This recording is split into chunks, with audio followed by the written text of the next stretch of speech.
पर हमें नरभक्षी जानवर नहीं, दूध देने वाले याक दिखे, काले काले ढेर सारे याक। पहाड़ों पर गिरती बर्फ से प्राकृतिक ढंग से रक्षा करने वाले घने घने बालों वाले याक। सूरज ढलने लगा। हमने देखा कि कुछ पहाड़ी औरतें गायों को चराकर वापस लौट रही थीं। कुछ के सिर पर लकड़ियों के भारी भरकम गट्ठर थे। ऊपर आसमान फिर धुंध और बादलों से घिरा हुआ था। उतरती संध्या में जीप अब चाय के बागानों से गुजर रही थी कि फिर एक दृश्य ने मुझे खींचा। नीचे चाय के हरे भरे बागानों में कई युवतियां बोकू पहने सिक्किमी परिधान चाय की पत्तियां तोड़ रही थी। नदी की तरह उफान लेता उनका यौवन और सौंदर्य से दमकता गुलाबी चेहरा। एक युवती ने चटक लाल रंग का बोकू पहन रखा था। सघन और हरियाली के बीच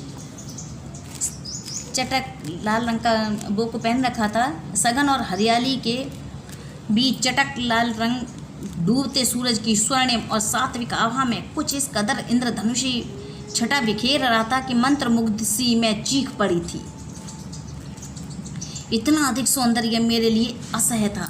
यानी जो लेखिका हैं उन्होंने जब देखा कि एक बहुत सुंदर एक लाल रंग का बोकू पहने जो एक पहाड़ी युवती है वो चाय के बागान में चाय की पत्तियां तोड़ रही हैं, तो वो इतना सुंदर दृश्य देखकर, वो उसकी खूबसूरती देखकर वो उसके एक चीख सी निकल गई है लेखिका के मुंह से और कह रही है कि इतना अधिक सौंदर्य, जो क्योंकि कभी इतना अधिक सौंदर्य देखा नहीं, तो कह रही है मेरे लिए असह्य था।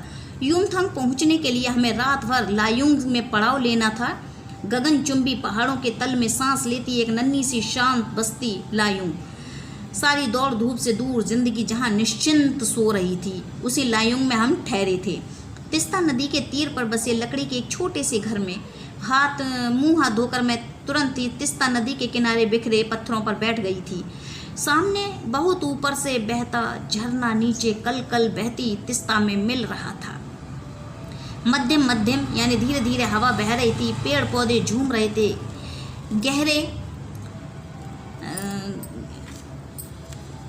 गहरे बादलों के परत ने चांद को ढक रखा था।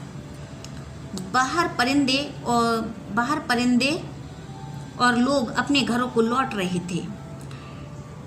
वातावरण में अद्भुत शांति थी। मंदिर की घंटियों से घुंघरुओं की झुनाहट सी आंखें अनायास भर आईं। ज्ञान का नन्हा सा बोध सत्व जैसे भीतर उगने लगा। वहीं सुख शांति और सुकून है जहाँ अखंडित संपूर्णता है। पेड़ पौधे पशु और आदमी सब अपनी अपनी लय ताल और गति में हैं। हमारी पीढ़ी ने प्रकृति की इस लय ताल और गति से खिलवाड़ कर अक्षम्य अपराध किया है। हिमालय अब मेरे लिए कविता नहीं दर्शन बन गया।